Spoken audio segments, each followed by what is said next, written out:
Tui whaatala whaatol whapoponga o talafo mai le si ufonga o le laumua. O whaalia le matanga luenga wa onga o le afsosani a onga e ono sifululi mai whaatupe. Matutongi a lātou pili o le ave isenga o ne one iana mawaile asbestos e tasitesi mo le whamili ona tala le tupe o whaatanga le matanga luenga e whaatino ia ngā luenga ia onga. E se laulua sifulfitu a onga na talo sangatu mo se vai ngā tupe e tasitesi ma le ono miliona tala peitai e tusama le afale au whainga o a onga i le italia ina lātou talo sanga. Ona o le tele o ia talo sanga, sa whaia moni tupe e whai eisu e suenga, mai le o le itu lea na whaanganga i eilea vai ngā tupe. I eini a onga maa o onga amata na tapuni al tau sanga talwai, ona o ne lanu ia na mawai le asbestos, na whaasisila mtanga luenga o a onga masina o te sema. Le whaavaenga o se polo kalame, e fisosoani malangolango ia onga na whaalu le whaita wafi o tupe, e to isu iei ala tau ka peta o ie whaamalama, whaapea ai maisi mea tō tino. Ele imanuia le whina o le whalitupe o le ANC di le whaamasinoga mawalunga e whaasanga i le tangi tō whaatasi mai ni tangata no tupe o le tangi tō whaatasi lea na whaanga solo a le Credit Contracts and Consumer Finance Act lua whema le tolu. I le wālu tō sanga lua fisfulu lima ma le lua fisfulu iwa na solia i le whalitupe tu unga o tupe no atu mai tō saimal tō la fono e aona tutongi atu i le auno no tupe ni tului ma ni tau umalava na whaia pe charge ia i lātou i le taimi na le muli ta ia i le tō la fono. I le tangi tō whaatasi na ta ua i le vāo le asatolu se fulu o me lua fisfulu lima ma le lua se fulu valo o me lua fisfulu ono na sise i le whaamomonga se tasi o polo kalame le ANC i tului le na mafua i le sasi e na whaalia le ANC o lo ilo le whaingwa le whaamasinonga ma le isi la asanga e ao na lātou whaia e au fiele toi apili o le whaai unga. Watu ina atu le malo se la pata inga i pule ngā nuu, ina ia umane le tolu masina o lumana ai o whaao ope whailo atu ni fuafuanga i le tu ufata singa o pule ngā nuu. Ale ai o le a whai loa e le malo. O le fola sanga le ana whai e minista o whai ngā malo la iti, Simon Watts, whaapema le minista o le RMA Reform, Chris Bishop, i le au lia na nafi. O le masina o novema le ana whaasilsila i le malo. O le atu ufata sia se komiti au fiei pule no o tō malo maa ai. Ai wa ai le malo e tape nai ni fuafuanga whapea. Peitai i le folasanga minista i le asolua. Na ta uai, a whai eile wha o ngai pule ngā no o le whainga fau lea na tu inato. O le a wha amalo sia loa na wha au fia ne ia suinga. E wha poto pe wha vai pule ngā no o ni a lātou kulupu. Ma tu inato ni a lātou fuafuanga mo i lātou i le malo. I awala mana na oi wha atūlanga ai le a whainga. Na tala sanga Bishop i pule ngā nuu, ina ia awane i whaafai ngā luenga ina ni kone sale taunga tae tāpena ina,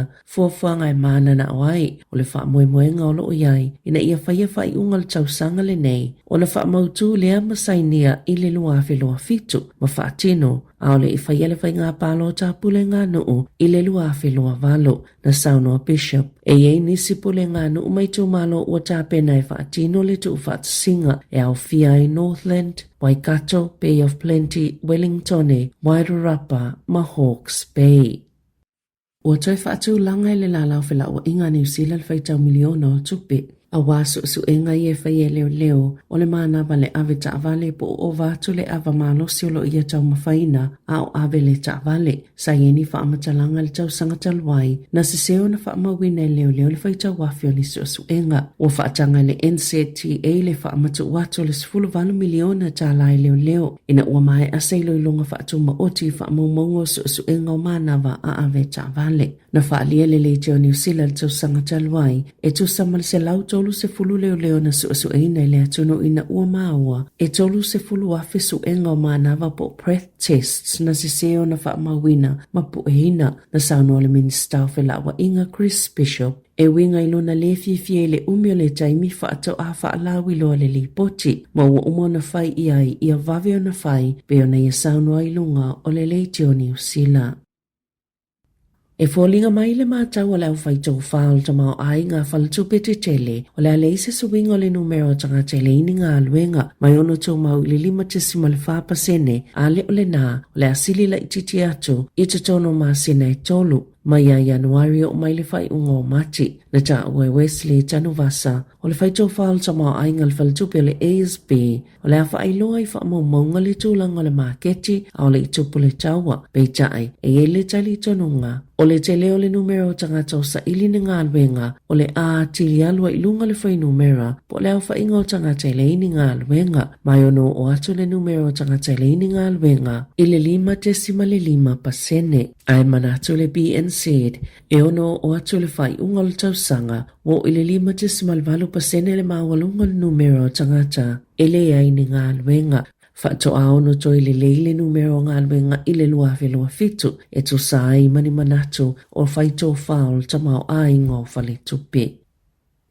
O whaatu ina le vaenga whaupwhai le act se fina ngalo ina i tu watu i whale talawai nisi matawhai oi mo le tonga fitinga o ngase ngase e au fiele wa ai le leo vai mawhala au tonga fitinga mo ngase ngase tu mau whape e malesia kinga o le pao ina i tau tu i titi ai li tele o ngā luenga fo mai. O se polisi le na folafola le chai David Seymour i le Northern Club i Aukilani i le asolua. Na whaasilsila i Seymour le masino aperila e whaapea e ama tatu le masino iuni o le ama whai e whale talawai o na whai e tonga fitinga e pei o ulu utua o mangeso ma tonga fitinga mo tangata i le lava le tau mafa. I le vai auli, mo fina ngalo Seymour ina ia whaapopo atu i ai masiaki mo fatafata o afianga i talinga a afianga o le pao whaapea maniti ngā o ngā o ngai o ini vaenga o le tino. Na sauno Seymour a whai e lato e ngā lulu i whale talawai tonga fitinga e le ngata e manui ai ngase ngase. Ma whaasao i nai fo inisi siaki a ngā i e tangata i fo mai.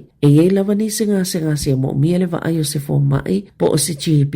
Mai e fo inisi whailonga vaai e mo mia vaveni siaki peitai o le winga tonu lava leo le ave o le wha momua i le tangata o lo pito sile o na mo mia ina vave. Le tonga fitinga pe ona sauno a Seymour.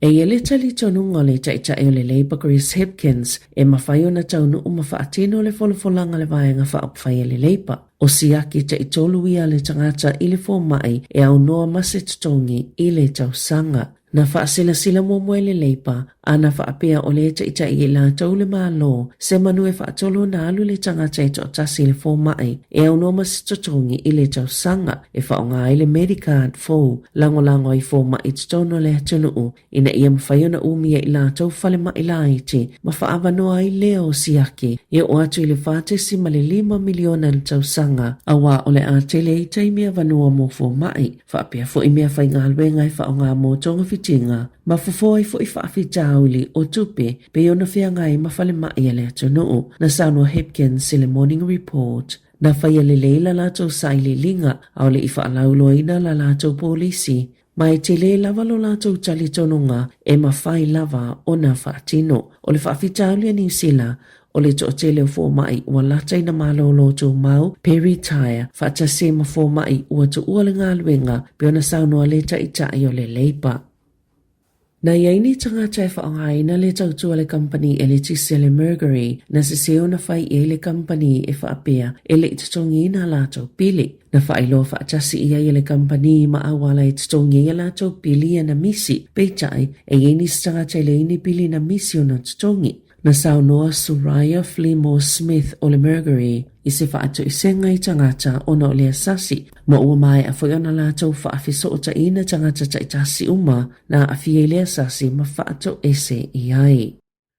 O le a whaapopo ina le numero o tangata a fie le stroke pe a whai e whaawau pia le suinga o le tau le tūlanga o lo iai le taiminei. O le vai aso taluai na whai e se la pata inga le whaala patonga o le soifua maloloina a le lalolangi i tūlanga la matia le soifua maloloina o le whai ai ona o le suinga o le tau. Ma o le whaatuptupla ia pea o le vivela o awanoa fo ia e la matia ai soifua maloloina o tangata e a fie le stroke ma mali liu mai ai lava. O se su enga pito la tamailea na lo mia le International Journal of Stroke. Na o fiei mapolo fisa ana ranja o le University o Tako na avea o se tasi na taita ia lea su enga na sauno le tamaita ipolo fisa ilunga le tio New Zealand. O tūlanga la matia ia pe ona tā ua, e mai le matua vevela lava o le tau, whaapea fo i le mātūtu o le ea, o mū te tele o lo o tutupu, whaapea masavili, po o matangi maalolosi e fele le isolo ai ma le pefu ma le one one.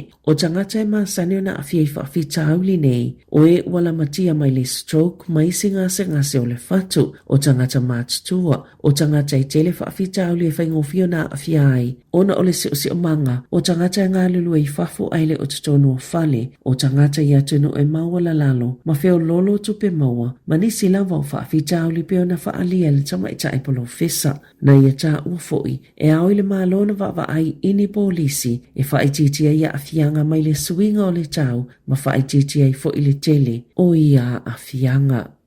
I ta alonga, wa filifilia nei le uni la kapia New Zealand le sa avea mawhaia ongo le au baseball a le Black Sox i aso ua tuanai. E lauli liuina le polokalame o le High Performance Systems po polokalame i le leo na whaatino ma maua maini whai unga le leo le lakapi. O Don Trika o lo avea nei masui peristene o le polokalame o le soifua lauli lei o tangatata alo i San Diego Padres i le Major League Baseball America i mātū o le filifilia i oia wa aia le High Performance System a le uni la kapia New Zealand o le anawha i fo i male wa ainga oia polokalame mo awa le atunuu o le awala ato tangatata alo whaapei male atina enga o tō mai o whaia o ngā mota alonga la kapi na sauno le pulisili o le uni la kapia lo iel taiminei Steve Lancaster o trika o le tangata tonu lava lea mōna ngā alwenga o na sanga lue le pule o le High Performance a le la kapia New Zealand i le vao le luafe se fulu ma le luafe se fulu valu. Tala fōwia ma le si ufonga le lau moa mo le nei vaenga o le tai au.